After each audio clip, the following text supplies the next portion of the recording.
Injection जो होता है क्या होता है, कहाँ दिया जाता है, कब दिया जाता है, कैसे दिया जाता है, ठीक है, उसको क्या करूँगा मैं आज एक्सप्लेन करूँगा, ठीक है। तो जो इंट्रा आर्टिकुलर इंजेक्शन होता है वो हमारे ज्वाइंट के अंदर इंजेक्ट किया जाता है, ठीक है। जैसे एल्बो हो गया, नी हो गया, ठीक है, हिप बोन हो गया। तो यहाँ क्या होता है, अर्थराइटिस ज़्यादा चांस होता है कहाँ होने की, ज्वाइंट पर, ठीक है।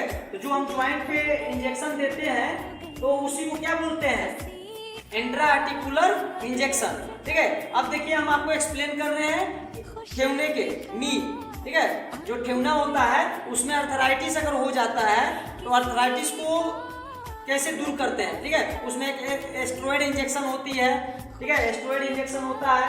फिर उसमें हाइलुरोनिक एसिड एक इंजेक्शन होता है जो लुब्रिकेंट का काम करता है। उसमें पीआरपी भी किया जाता है जो प्लेटलेट प्लाज्मा से बनता है, ठीक है। तो देखिए यहाँ पे जो हमारा ऊपर से फीमर बोन आ रहा है, ठीक है, बीच में क्या है, पटेला, बीच में मेरा पटेला है, और नीचे से क्या जा रही है, टिबिया और फिबुला, दो हड्डी जा रही है नीचे से, पैर के नीचे से क्या आ रहा है मेरा, टिबिया और फिबुला, ठीक है, टिबिया और फिबुला आ रही है, और ऊपर से क्या आ रहा है मेरा फीमर बोन। जहाँ पे ज्वाइंट है वहाँ पे बीच में पटेला होती है, ठीक है, और पटेला के बीच में जो हम इंजेक्शन देते हैं, ठीक है, वो स्नोवेल कैविटी होता है, ठीक है, स्नोवेल कैविटी, उसके बीच में अर्थराइटिस हो जाती है तो वो जो इंजेक्शन देते हैं इसके बीच में देते हैं, ठीक है। और इस कैविटी में देने के लिए सही स्थान पे इंजेक्शन देने के लिए क्या करते हैं हम, या तो सोनोग्राफी का उपयोग करते हैं, अल्ट्रासाउंड का, ठीक है, या तो फिर एक्सरे करते हैं। एक्चुअली क्या है कि इसमें बीच में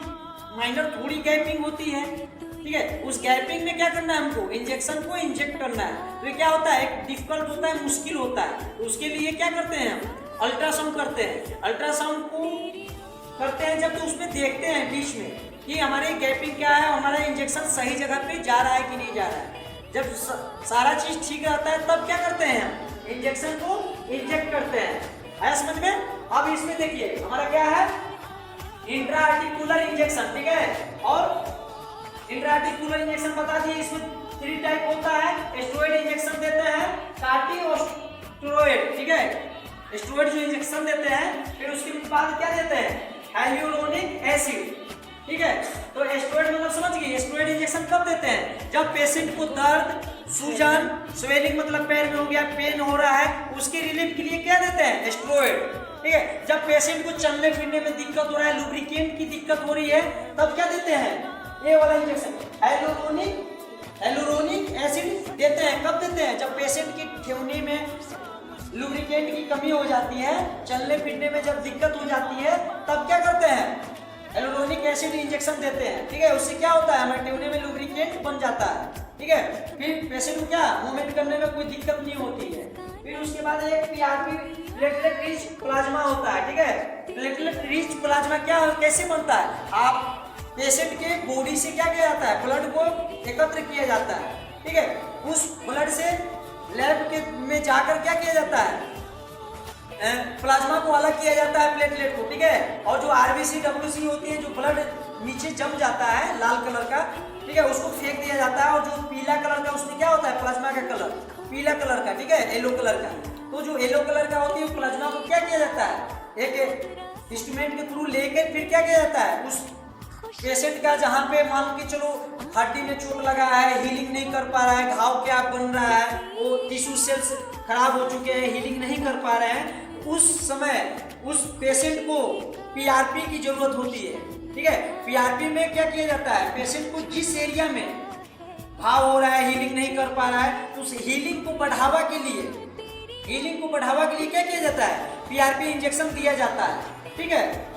और इसमें बताए हैं कि जो इंट्रा आर्टिकुलर इंजेक्शन है कहाँ कहाँ दिया जाता है, knee joint, shoulder joint, hip joint, elbow joint, ankle joint, ठीक है। ये सारी जगह पे क्या होती है, इंजेक्शन को दिया जाता है। और ज्यादातर कब यूज किया जाता है, अर्थराइटिस पेशेंट में, जब गठिया हो जाती है पेशेंट को, ठीक है, चलने फिरने में दर्द होता है, आप दवा खा रही हैं, दवा से आराम नहीं मिल रहा है, तब उस टाइम गठिया को दूर करने के लिए क्या किया जाता है, स्टेरॉइड इंजेक्शन को दिया जाता है। उस इंजेक्शन से क्या होता है, पेशेंट को तत्काल लाभ मिलता है। अब मान लीजिए टैबलेट खाइएगा, बॉडी में जाएगा, ऑब्जॉर्ब होगा, काफी टाइम ले लेता है, ठीक है, और कम मात्रा में जाती है। और जो ये प्रक्रिया है हमारी इंट्रा आर्टिकुलर इंजेक्शन की, ये क्या करती है, तत्काल उस एरिया को क्या ट्रीटमेंट कर देता है, ठीक है। और इसको इंट्रा आर्टिकुलर इंजेक्शन देने से पहले क्या करते हैं, एनेस्थीसिया का भी यूज करते हैं। लोकल एनेस्थीसिया जो होती है, जाइलोकेन होती है, स्प्रे भी आता है जाइलोकेन का, ठीक है।